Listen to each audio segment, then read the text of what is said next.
Hello friends, मी भावना भुतल स्वागत करते तुमचं माझ्या चॅनेलमध्ये, ज्याचं नाव आहे लव्ह नॉवेल स्टुडिओ.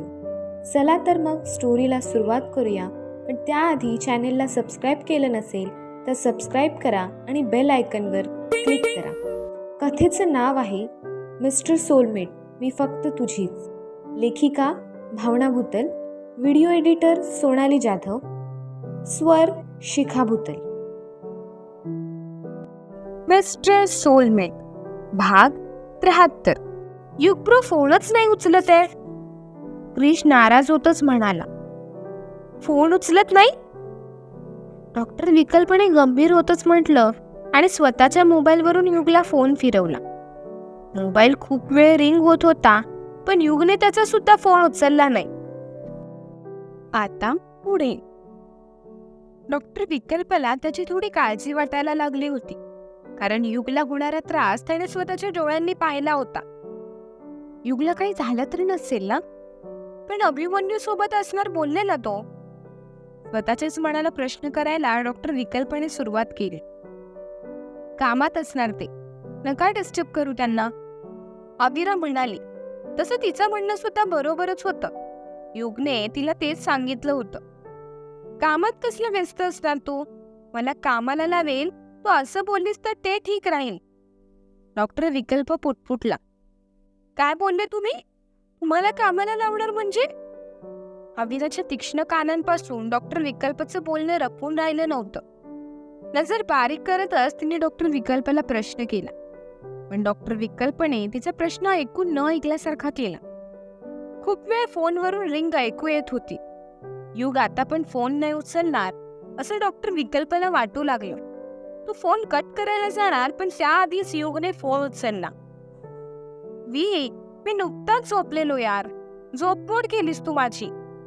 समोरून युग जांभई देतच म्हणाला, झोपमोड मी नाही तर तुझ्या आविराने केली. तुला सगळ्यात आधी फोन तिच्या मोबाईलवरून आलेला, तर तिने फोन केला म्हटलं तर तिला काहीच बोलणार नाहीस तू. डॉक्टर विकल्पने असं काही म्हणताच फोनवर वेगळी शांतता होती. मला बोलायचं युगब्रो सोबत. डॉक्टर विकल्प समोर हात धरतच क्रिश म्हणाला. तसं तिकडे युगला क्रिशचा आवाज ऐकू गेला. तू हॉस्पिटलमध्ये आहेस का? मला क्रिशचा आवाज ऐकू येतोय. तो सुद्धा तुझ्या सोबत आहे का? युगने प्रश्न केला. तू त्याचा फोन उचलत नाहीस म्हणून माझ्या घरी आलाय, कारण अविरा माझ्या घरी आहे ना, म्हणूनच. तिचा कॉल बरोबर उचलशील असं त्याला वाटलं, म्हणून तिच्या फोनवरून तो तुला कॉल लावत होता. डॉक्टर विकल्प म्हणाला, दे त्याला फोन. युग म्हणाला तसे डॉक्टर विकल्पने क्रिशकडे फोन सोपवला. मोबाईल हातात घेऊन क्रिश दाब करून सोफ्यावर उडी मारून बसला, ते सुद्धा मांडी घालून. तू माझा कॉल का नाही उचलत? आता अंगदचा राग तू माझ्यावर काढणार काय? अंगदने तुझ्यासोबत काय केलं ते मला सगळं माहिती पडले, पण युगबरो त्यात माझी काय चूक आहे? मला जर शिवने केलेला पराक्रम माहिती असता तर मी तुला खरंच सांगितलं असतं. तू माझ्यावर नको ना रागवस. मोबाईल कानापाशी धरतच क्रिशने सरळ बोलायला सुरुवात केली. मी तुझ्यावर नाही रागवलेलो रे बच्चा. मी तुला मगाशीच तर बोललो, आपल्या दोघांचं नातं शेवटपर्यंत राहील. I love you lots. तुझा राग का करो? युगने त्याला समजवतच म्हटलं. तू हे सगळं कधी बोललास? क्रिश स्वतःचे डोकं खाजवत आठवण्याचा प्रयत्न करू लागला. कधी बोललो म्हणजे? जेव्हा तू अंगदला फोन द्यायला जाणार तेव्हाच बोललो ना, त्याला फोन नको देऊस, मला त्याच्यासोबत नव्हतं बोलावंसं वाटत. क्रिशला आठवण करून देतच युग म्हणाला, मी बी तुझं सगळं बोलणं त्याने ऐकलं असेल, कारण मी लगेचच त्याच्याजवळ मोबाईल दिला. क्रिश म्हणाला, त्याने ऐकलं असेल तर बरंच झालं. माझ्या मनात नेमकं काय सुरू आहे हे त्याला कळलं तरी असेल. आता तू एक गोष्ट लक्षात ठेव, आपल्या दोघांचं रिलेशन खूप वेगळं आहे. कोणीही तिसरं येऊन ते स्पॉइल नाही करू शकत, आणि जरी कोणी ते स्पॉइल करण्याचा प्रयत्न केला तर ते मी होऊ नाही देणार. बिकॉज आय लव्ह यू रे बच्चा, तू नको टेन्शन घेऊस. क्रिशच्या मनात निर्माण झालेला गैरसमज दूर करतच युग म्हणाला. युगच्या प्रेमळ शब्दांनी क्रिशच्या मनावर निर्माण झालेला अपराधीपणाचा भार कुठच्या कुठे दूर पळून गेला होता. नाही बोलायला गेलं तर स्वतःच्या भावांच्या कृत्यामुळे तो स्वतःला सुद्धा अपराधी समजू लागला होता. I love you too lords you bro. UK वरून लवकर ये आणि येताना माझ्यासाठी गिफ्ट पण घेऊन ये. युगवर हक्क गाजवतच क्रिश म्हणाला, पक्का आणतो. आता आविराला फोन देशील? नंतर मी बिझी झाल्यावर मला तिच्यासोबत बोलता नाही येणार, प्लीज. युगने विनवणीची सुरतच त्याला म्हटलं, युगफ्रूला तुझ्यासोबत बोलायचंय. असं म्हणत क्रिशने आविराच्या हातात मोबाईल सोपवला. हॅलो. आविराचा आवाज ऐकून युगच्या हृदयाला थंडावा मिळाला. आहेस ना बरी? युगने तिला काळजीतच विचारलं. आविरा फक्त हुंकारली आणि शांत बसून राहिली. तिच्या समोरच बसलेल्या तिघांसमोर तिला युगसोबत बोलताच येत नव्हतं आणि त्यांच्यासमोरून उठून सुद्धा जाता येत नव्हतं दुसरीकडे. तिने एका हाताने मोबाईल पकडला होता आणि तिचा दुसरा हात सोफ्यावर असलेल्या उशांच्या टिकल्या काढण्यात गुंतला होता. खबरदार, जर त्या पिलोच्या कव्हरवरच्या टिकल्या काढत बसलीस तर. ते इम्पोर्टेड पिलो कव्हर आहेत. तुझ्या कलियुगाकडून मी त्याचे विथ इंटरेस्ट पैसे घेईन. हा. डॉक्टर विकल्प अचानकपणे ओरडला तसं आविराने अंगच काढलं. हातातील पिलो तिने स्वतःपासून थोड्या दूर अंतरावर फेकून दिली. त्यांच्याकडे लक्ष नको देऊस. तुझं काम झालं?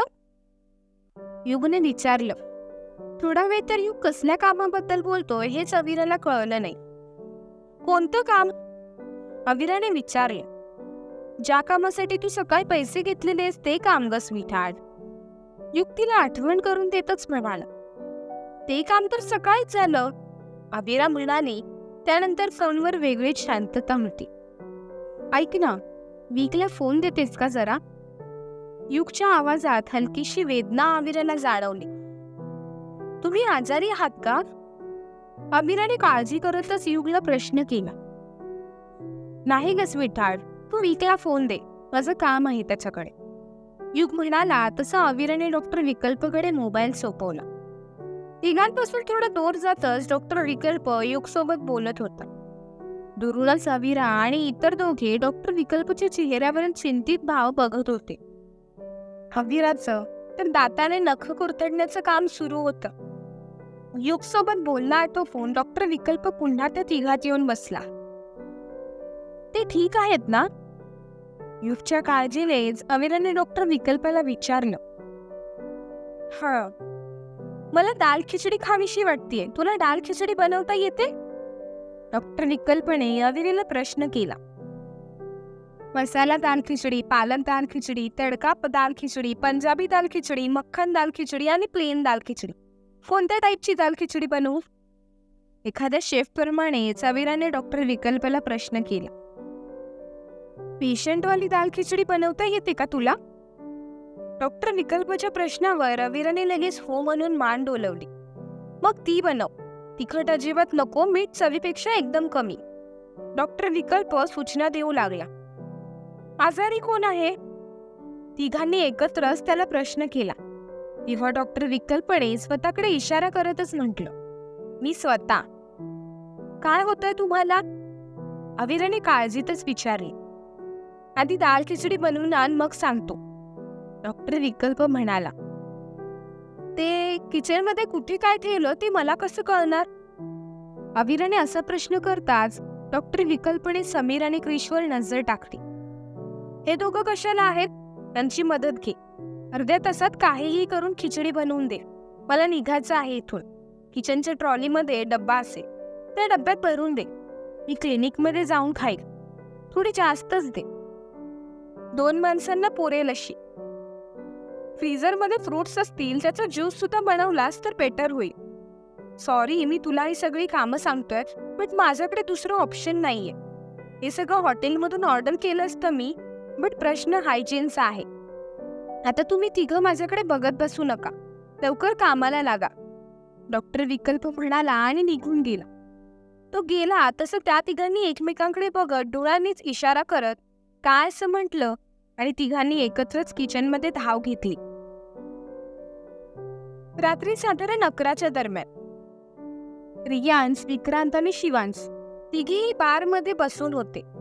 दारूची भरलेली ग्लास तिघांच्याही पुढ्यात जशीच्या तशीच होती. जे पाऊल तिघही उचलायला जाणार होते त्यात एक मोठा धोका आहे हे तिघांनाही कळत होत. पण मागे हटायचंच नाही असं त्यांचं ठरलं. शिवांश तर गालावर हात ठेवून आमिराच्या आठवणी ठरवला होता. मी धारण केलेला रुद्र चेहरा अजूनही नजरेसमोरून तरंगत होता. हॉटेलमध्ये जाऊन त्याच्यावर हल्ला केला तर कदाचित तिथल्या सीसीटीव्ही फुटेजमध्ये आपण दिसू आणि इतर कोणाकडून हे काम करून घेतलं तरी सुद्धा आपणच गोत्यात येऊ. मला तर असंच वाटतंय, तेव्हा आपण थोडं शांत राहूया. ठरलेल्या कटातून काढता पाय घेतच रियांश म्हणाला. आता शिवांश आपल्यावर भडकेल अशी भीती विक्रांतच्या मनात निर्माण झाली होती.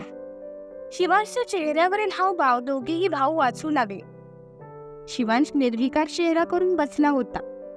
रियांशच्या बोलण्यावर त्याने काहीच प्रतिक्रिया नाही दिली. तो एकटक स्वतःच्या मोबाईलमध्ये डोकावून बसला होता. कोणाच्या तरी मेसेजची वाट बघत होता. त्याने आधीच कोणाला तरी या सगळ्यासाठी कामाला लावलेलं. मोबाईलवर मेसेज ठेवून वाचली. दारूने भरलेल्या ग्लासला धक्का मारत शिवांशने मोबाईल हातात घेतला. ग्लासातील सगळी दारू टेबलवर सांडली, जी घरंगळत शिवांशच्या पॅन्टवर पडणार होती. पण त्याआधी शिवांश खुर्चीवरून उठला. दोघांपासून लांब जातच तो फोनवर बोलू लागला. फोनवरील बोलणं आटोपलं तसा शिवांश पुन्हा त्या दोघांजवळ आला. चला इथून, आवाजात राग उतरवतच तो म्हणाला. कुठे? दोघांनीही त्याच्याकडे बघत एकत्रच प्रश्न केला. कुठे घेऊन जात असेल शिवांश दोघांना? कळेलच पुढील भागात. धन्यवाद.